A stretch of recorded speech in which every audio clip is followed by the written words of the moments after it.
Cissy Houston, mother of music icon Whitney Houston and a highly successful soul and gospel singer in her own right, has died at age 91. A statement from the Whitney Houston estate shared with Entertainment Weekly reads, "In our time of deep sorrow, we announce the passing of Emmeline Cissy Houston, who transitioned today, Monday, October 7th, at 10:30 a.m. Eastern Time, at her home in Newark, New Jersey, while under hospice care for Alzheimer's disease." Houston turned 91 only a week prior, on September 30th, and died surrounded by her family.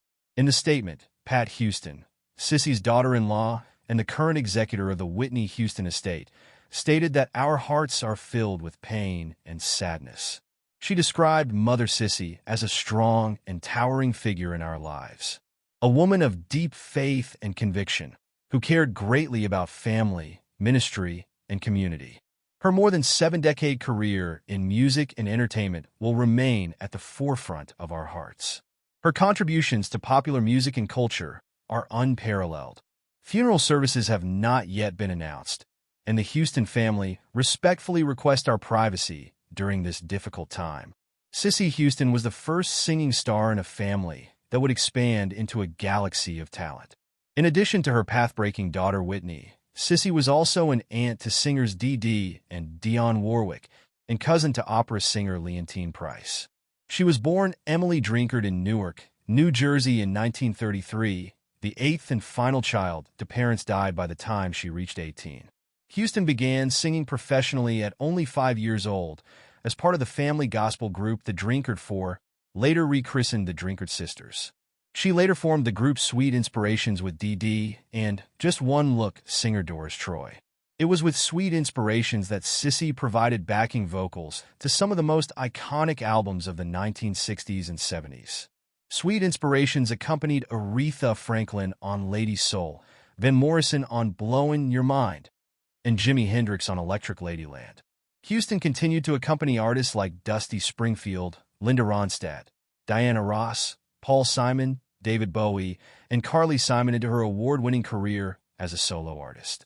Houston released 10 solo albums, spanning 1970 to 2012, winning the Grammy Award for Best Traditional Soul Gospel Album twice, for Face to Face and He Letteth Me.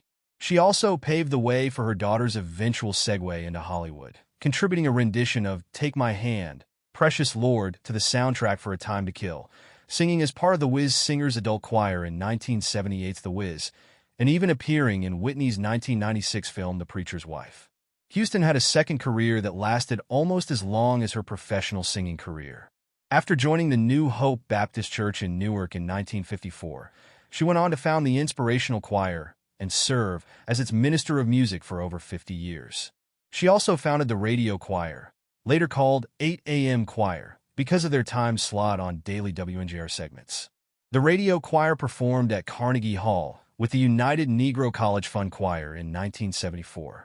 Cissy had daughter Whitney with John Russell Houston Jr. in 1963. After Whitney Houston died in 2012, Cissy defended her daughter's posthumous right to privacy against several documentaries and biopics she deemed invasive. "We cannot reconcile the public's need to know about Whitney's life as justification for invasion of her privacy," she said in 2018. Houston also said goodbye to her granddaughter Bobby Christina, who died in 2015 at 22 years old. "We are blessed and grateful that God allowed her to spend so many years with us, and we are thankful for all the many valuable life lessons that she taught us," Pat Houston wrote in her statement on Cissy's passing. May she rest in peace, alongside her daughter, Whitney, and granddaughter Bobby Christina, and other cherished family members.